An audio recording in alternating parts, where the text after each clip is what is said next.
ചുറ്റിലുമുണ്ടായിരുന്നുവെങ്കിൽ പോലും വളരെ സ്പഷ്ടമായ രീതിയിൽ മനസ്സാക്ഷിയെപ്പോലും മരവിപ്പിക്കുന്ന രീതിയിലുള്ള ഒരു മരണത്തിൻ്റെ മുമ്പിലാണ് ഞാൻ ഇന്ന് ഈ വിഷയം നിങ്ങളുടെ മുമ്പിൽ അവതരിപ്പിക്കുന്നത്. നമ്മുടെ കൊച്ചു കേരളത്തിൽ ആദ്യമായി അല്ലെങ്കിൽ പോലും ഇത്തരത്തിലുള്ള ഒരു കൊലപാതകം അത് നടന്നിരിക്കുകയാണ്. എൻ്റെ വിഷയം ഇത്തരത്തിലുള്ള നീതിക്കായുള്ള അലമുറകൾ നമുക്ക് ചുറ്റിലും ധാരാളമായി കേട്ടുകൊണ്ടിരിക്കുന്നുണ്ട്. എന്നാൽ നമ്മൾ എന്തെല്ലാം സംവിധാനങ്ങളാണ് മനുഷ്യരായ നമ്മൾ ഉണ്ടാക്കി വെച്ചിട്ടുള്ളത്.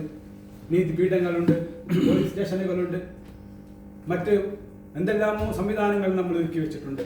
എന്നിട്ട് പോലും നമുക്ക് ചുറ്റിലുമുള്ള നീതിക്ക് വേണ്ടിയുള്ള അലമുറകൾ അവസാനിക്കുന്നില്ല. ഇവിടെയാണ് ഏറ്റവും പ്രധാനപ്പെട്ട ഒരു വിഷയം നിങ്ങളുടെ മുമ്പിൽ ഞാൻ വെക്കുന്നത്. അത് തെളിവുകളുടെ അഭാവമാണ്.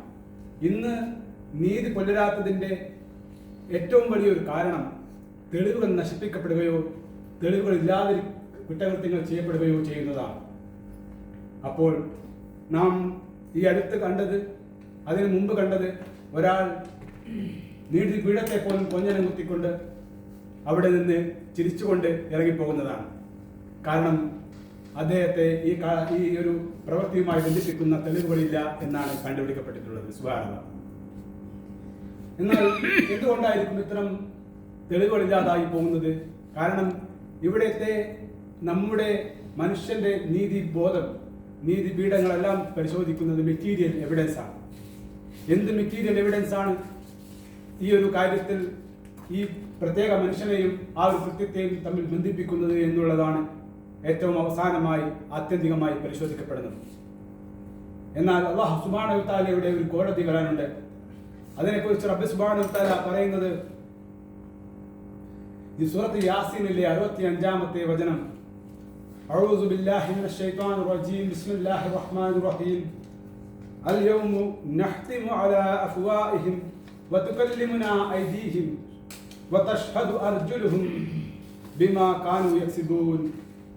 ആ ദിവസം അവരുടെ വായകളിൽ നാം സീൽ വെക്കും, അവരുടെ കൈകൾ നമ്മോട് സംസാരിക്കും, അവരുടെ കാലുകൾ ആ പ്രവൃത്തിക്ക്, ആ കാര്യത്തിന് സാക്ഷി നിൽക്കുമെന്നാണ്. സുബ്ഹാനല്ലാഹ്. ഇതുപോലൊരു സംവിധാനം ഈ ലോകത്ത് സാധ്യമല്ല എന്നുള്ളത് നമുക്കെല്ലാം അറിയാം. അപ്പോൾ ഈ സംവിധാനത്തിന്റെ പ്രത്യേകത എന്താണ്? നാം മനസ്സിലാക്കിയതുപോലെ ഇവിടെ സാക്ഷി നിൽക്കുന്നത് ആ മനുഷ്യന്റെ സ്വന്തം കൈകളും കാലുകളുമാണ്. ഇവിടെ എന്നെ ഏറ്റവും അധികം ആകർഷിച്ച ഒരു വിഷയമുണ്ട്. അത് സുബ്ഹാനല്ലാഹ്, ആ ഒരു സമയത്ത് അനസ് റളിയല്ലാഹു അൻഹു റിപ്പോർട്ട് ചെയ്യുന്ന ഒരു ഹദീസ് പ്രവാചകൻ സല്ലല്ലാഹു അലൈഹി വസല്ലം പഠിപ്പിക്കുന്നുണ്ട്. അപ്പോൾ ആ കുറ്റവാളിയായ മനുഷ്യൻ ഇത്തരത്തിൽ അയാളുടെ കാലുകളും കൈകളും അയാൾക്കെതിരെ സാക്ഷി പറയുമ്പോൾ അത്ഭുതത്തോടു കൂടി ചോദിക്കും, അത്രേ, നിങ്ങളെ രക്ഷിക്കാൻ വേണ്ടി ആയിരുന്നല്ലോ അല്ലേ? അവരുടെ സ്വന്തം ശരീരത്തെ രക്ഷിക്കാൻ വേണ്ടിയും അവരുടെ കൈയിനെയും കാലിനെയും അടിയും പിടിയും തൊഴിയിൽ നിന്ന് രക്ഷിക്കാൻ വേണ്ടി തന്നെയാണല്ലോ ഈ ലോകത്ത് നിന്ന് അയാൾ ഈ കൃത്യം ഒളിച്ചു വെച്ചത്, അല്ലെങ്കിൽ ആ തെളിവ് നശിപ്പിക്കാൻ വേണ്ടി പണിയെടുത്തത്. എന്നാൽ ഇതേ കൈയും കാലും ഇയാൾക്കെതിരെ തന്നെ സാക്ഷി നിൽക്കുകയാണല്ലോ. അപ്പോൾ അയാൾ തിരിച്ചു ചോദിക്കും, എന്തുകൊണ്ടാണ് നിങ്ങൾ എനിക്കെതിരെ സാക്ഷി നിൽക്കുന്നത് എന്ന്. സുബ്ഹാനല്ലാഹ്, എന്തൊരു ദുര്യോഗമായിരിക്കും അത്. അത് എനിക്കും നിങ്ങൾക്കുമാണ് നാളെ വരാനുള്ളതെങ്കിൽ നമ്മളത് ആലോചിച്ചിട്ടുണ്ടോ? നമ്മൾ ഓരോരുത്തരും അത് ആലോചിക്കണ്ടേ? കാരണം നാം അറിയാതെയോ അറിഞ്ഞുകൊണ്ടോ പോലും പലപ്പോഴും തെറ്റുകൾ ചെയ്യാറുണ്ടല്ലോ. അപ്പോൾ അത്തരം തെറ്റുകൾ ചെയ്യുമ്പോൾ ആ തെറ്റ് ചെയ്ത ഇടം പോലും അല്ലാഹു സുബ്ഹാനഹു വ തആലയുടെ കോടതിയിൽ സാക്ഷിയായി നിൽക്കുകയാണ് എന്നാണ്. സുബ്ഹാനല്ലാഹ്. അതായത് നാം ഒരു തെറ്റ് ചെയ്യുമ്പോൾ അത് എല്ലാ കഥകളും അടച്ച് കുത്തിയിട്ട് ചെയ്ത തെറ്റുകളാണെങ്കിൽ പോലും ആ സമയത്ത് ആ സ്ഥലം പോലും റബ്ബ് സുബ്ഹാനഹു വ തആലയുടെ മുമ്പിൽ ഹാജരാക്കപ്പെടുകയും സാക്ഷി നിൽക്കപ്പെടുകയും ചെയ്യുന്ന ദുര്യോഗം എത്ര വലുതായിരിക്കും, ആ ഒരു സമയം എത്ര കഠിനമായിരിക്കും നമുക്ക് വരാനുള്ളത്.